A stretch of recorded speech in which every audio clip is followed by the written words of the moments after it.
Hello, welcome back to another pen talk. Thank you very much for tuning in and following my channel, watching my videos, sharing my joy in having a new pen. I'm going to center it a little bit more. Yes, our second vintage video in a row. This pen I've had for a while. I just wasn't really as motivated to show it to you, but after doing the Western European vintage pens, I felt this was appropriate. It's a Conway Stewart, and it came fully restored, ready to write, ready to use, and it also cost about as much as those other pens that I got from the Belgium seller. So there's a big range in vintage, as I mentioned many times before. A knowledgeable buyer can find some great deals. You look at the Conway Stewart section on eBay and you'll find an amazing amount of Conway Stewarts there. Some of them actually are from the United States, because Conway Stewart sold a fair number of pens here in the States over the course of their production. And Conway Stewarts are still being made, even though I think the pens currently are very much high-end. I'm certain they're incredibly worth it. I do have one or two of the newer ones. But this is the pen we're going to talk about now. So Mr. Crab's saying, I'm not even working hard. He's going to give you a wink and we'll dive in. The first thing you'll notice about this pen, it's a small pen. It's a very light pen. But I don't have any Conway Stewarts in this interesting red and gold celluloid. And there you can see the seam of where it was rolled, as the pens I reviewed in the previous video. The cap takes about one turn to come off, and you'll see a expected small section. It's a decent sized nib for the size of the pen. Conway Stewart does put numbers on their nibs. I'm not exactly certain what they refer to. 4 millimeters could be that feed size. Nice engraving. A good amount of tipping material on there. The classic Conway Stewart feed. Nib seam slightly off center. We will look to correct that. It's a lever fill. You can see there's a nice good bladder inside.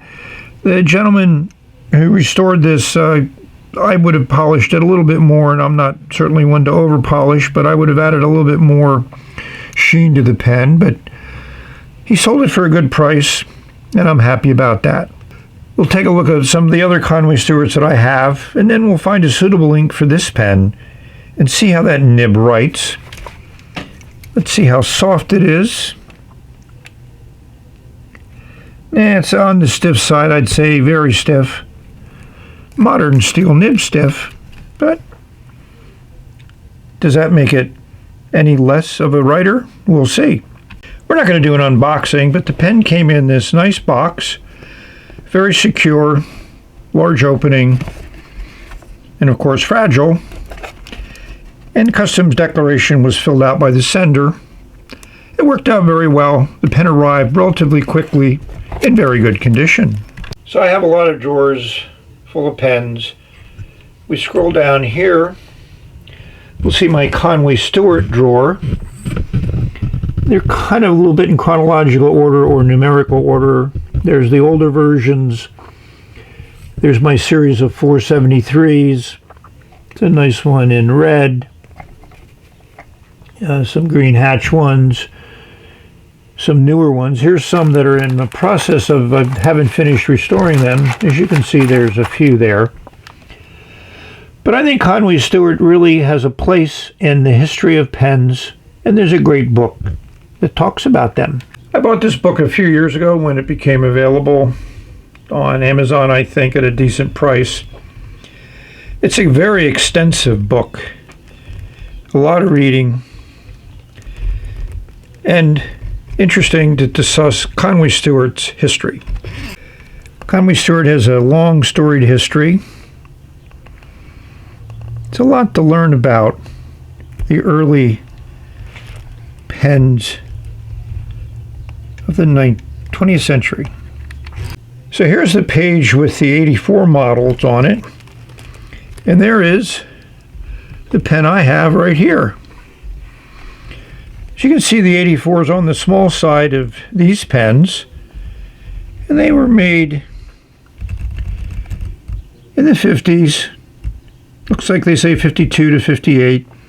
So the pen is about 70 years old, in very good condition for a pen of that age. It's a Conway Stewart catalog I got many years ago. I just love the way they portrayed the nibs there on the cover of this catalog.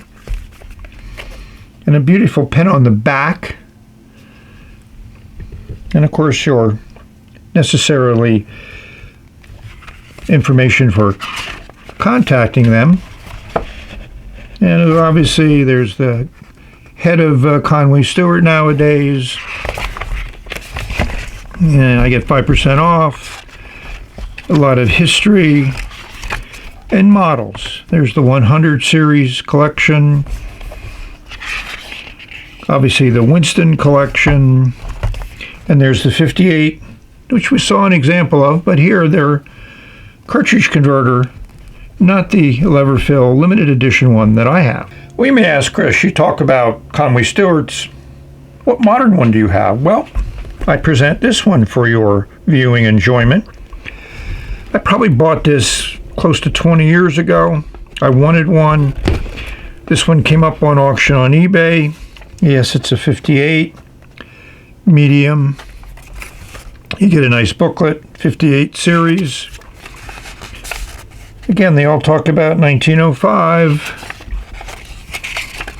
And then they show the various filling mechanisms, but this one, and we have a nice pillow here, and we see the pen. First thing you notice is it's extremely flashy. Very, very nice plastic body. 3 cap bands, the classic Conway Stewart clip, and a lever filler.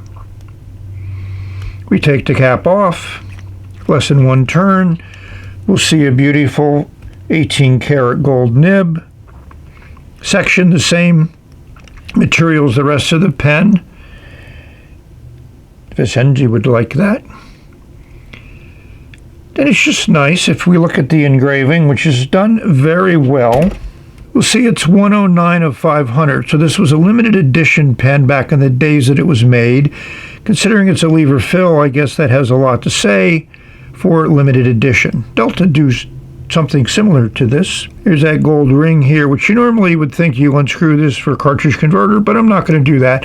And you notice from the factory, the lever and nib line up like I like to do when I restore my vintage. So you may ask, how does this compare to a vintage 58? Well, we just happen to have one right here. I think you can see some of the differences. The size is almost identical. The clip is made out of a different material. This is plated. I think this is probably gold filled. You can see the difference in the color. Also replicated in these rings on the cap.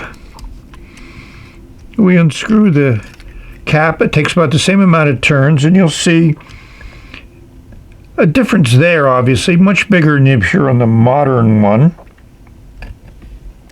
but still nice. And of course, they both are lever fillers. This is that red hatch design or rose. I'm very happy with my Conway Stewarts. So what ink to put in the Conway Stewart? I had to look around, but this ink I have not used for a while. I think it's a red ink. Here's the paper towel examination. Definitely red and the orange family of red. Let's see how it works in the nib.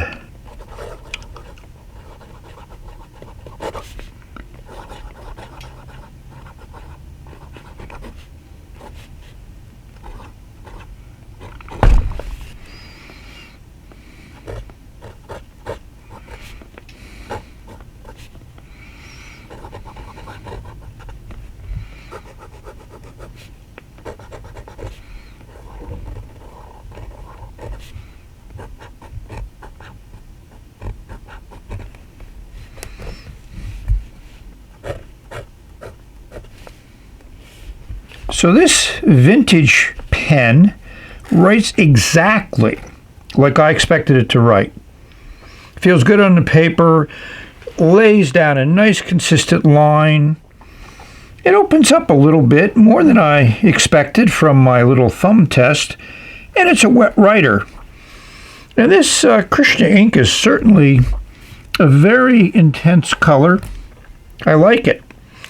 I was considering Irizuku Mojito, but it's an alkaline ink, and a latex bladder can be a very bad combination. I've had a few of my vintage sacks dissolve with Irizuku inks, but I don't use them anymore in my vintage pens. So overall, I'm very happy with my acquisition of this 84. That's a very good writer. So here are some of my Conway Stewarts I've assembled to show how the 84 fits in. Here's the 73. I have 4 of them. I got the Hatch version in the red color family. This they call pink. Here's a 58, the classic shape and size, in a green Hatch. And here's one of my largest ones, the 77, in just black. So these pens share a lot of features in common. They all have a very similar finial at the top of the cap. Sometimes it's all metal, sometimes there's a jewel insert. They're all plain at the bottom of the barrel, and all of these caps and barrels are multi-threaded, so it took me a few turns to get the lever to line up with the clip, and you can see that it does. And of course, Conway Stewart is known for their classic clip design, which they changed the size and the shape a little bit based on model to model. They also changed the number of cap bands. These just happen to all have 3, and this one just has 1. And I think the singular cap band was in the least expensive versions of their pens. And the lever is also very classic Conway Stewart, with that part of the lever that has the Conway Stewart logo in there. So let's take a look at the business end. So the other thing they all have in common is they all post fairly well, deep, secure. All these are gold nibs of various softnesses and stiffness. The sections are pretty much almost all the same design. They change a little bit in size. Let's zero in on that, these nibs and sections. So considering the size difference in the pens, there's not that much difference in the size of the nibs. 77 has the longest nib here in this group. This is number 4, this is number 4. I don't see a number on these. And the sections, as we said before, are also very similar. They're all ebonite sections.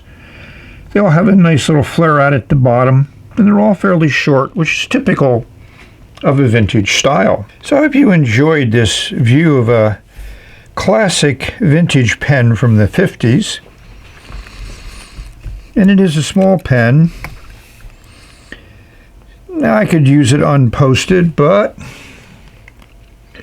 as we discussed, it posts nicely and feels fine posted, as if any of you would ever have one of these pens in your hand, but now you know what it would look like. So we're going to wrap up this video review. Let me know if you liked it or what. So we'll do some writing as we close up the video.